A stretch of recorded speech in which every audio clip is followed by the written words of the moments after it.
हे hello all. जब भी हम कोई फ्रेश सिप करते हैं तब कुछ चीज़ें हमें ध्यान में रखनी चाहिए। पहला तो वैल्यूएशंस। क्या मेरी कंपनी के वैल्यूएशंस सही है? सही का मतलब सस्ता नहीं होता है, but it can be calculated on basis of few points. So हमने कुछ सेशंस लिए थे पास्ट में, तो उसमें मैंने क्लियर कट बताया था कि ये कोई कोई इकोनॉमिस्ट या फिर कोई एनालिस्ट ये डिफाइन नहीं कर सकता है कि मार्केट की क्या वैल्यूएशन है या कोई स्टॉक के क्या वैल्यूएशन है, बट हमें कुछ फैक्टर्स कंसिडर करने पड़ते हैं। पी ये एकमात्र ज़रिया नहीं है वैल्यूएशंस कैलकुलेट करने का। सो वैल्यूएशंस इस तरीके से भी कैलकुलेट करते हैं कि हम फ्यूचर को भी प्रिडिक्ट करते हैं वैल्यूएशंस में। ठीक है। सो वैल्यूएशंस एक टेंटेटिव आप बोल सकते हैं, एक ऐसा प्राइस जो हमें थोड़ा बहुत मार्जिन ऑफ सेफ्टी देगा। और मार्जिन ऑफ सेफ्टी कैसे देगा? एक तो वो शायद कम गिरे, उसके कई सारे रीज़न हो सकते हैं।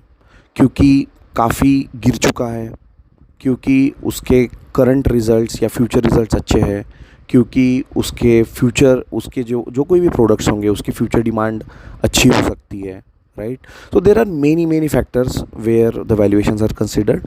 सो आप कोई बिजनेस को थॉरोली स्टडी करते हो तो आपको एक टेंटेटिव आइडिया आ जाएगा कि वो उसके वैल्यूएशंस सही है या नहीं है। दूसरा फैक्टर कंसिडर करना चाहिए हमने सीप में कि कंपनी के करंट और फ्यूचर रिजल्ट्स कैसे हैं। ठीक है, वो भी एक कंसिडरेशन है। थर्ड कंसिडरेशन ये भी हो सकता है कि अगर मैं वो कंपनी आज लेता हूँ तो क्या वो शेयर नीचे गिर सकता है, क्या वो शेयर ऊपर बढ़ सकता है। नीचे गिरने के रीज़न्स और ऊपर बढ़ने के रीज़न्स आपके सामने, या फिर एक एक पर्सपेक्टिव जो बोल सकते हैं हम कि भाई ये शेयर गिरेगा नहीं क्योंकि शायद इसके करंट रिजल्ट्स अच्छे हैं और फ्यूचर रिजल्ट्स भी अच्छे हैं और मैनेजमेंट ने अच्छा फोरकास्ट दिया है। तो मैं अगर किसी बिज़नेस को आज बाय करना चाहता हूँ तो मुझे एक ख्याल में रहना चाहिए, तो मुझे निगेटिव रिटर्न्स नहीं चाहिए ये स्टॉक के, मुझे पॉजिटिव रिटर्न्स चाहिए, राइट। तो मैं पॉजिटिव रिटर्न्स यानी it will be better than other stocks in your watch list. तो जो कोई भी रिटर्न्स मैं गेस कर रहा हूँ वो रिटर्न्स दूसरे स्टॉक्स से अच्छे रहने चाहिए। मैं क्यों ऐसे स्टॉक में पैसा डालूँ आज, considering current situation, so that I may that stock में fall down and what I am trying to say is मुझे ऐसे स्टॉक पे फोकस करना है जिसका रिटर्न मेरे दूसरे स्टॉक से बेहतर होना चाहिए। अगर कोई स्टॉक मुझे लगता है कि यार ये गिर सकता है और मैं उसे क्यों बाय करूं, मैं उसे ऐसे स्टॉक्स को बाय करके मेरे पोर्टफोलियो का रिटर्न ये निगेटिव हो सकता है, राइट। तो मैं ऐसे स्टॉक पे फोकस ही नहीं करूंगा जिसके रिटर्न्स आज के सिचुएशन के हिसाब से बेहतर ना हो या फिर बुरे हो।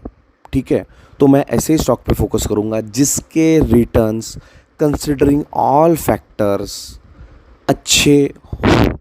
ओके, सो मैं उसी स्टॉक में सिप करूंगा।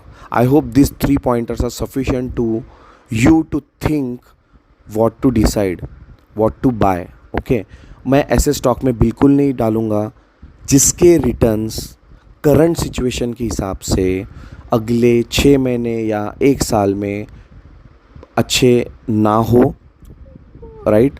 तो मैं ऐसे स्टॉक में बिल्कुल पैसे नहीं डालूंगा क्योंकि मेरा कैपिटल, मेरा टाइम वेस्ट होगा उस पर्टिकुलर पीरियड तक। तो focus on strongest bets with good valuations and which may give you better returns than other stocks in your watch list or holding list. Thank you.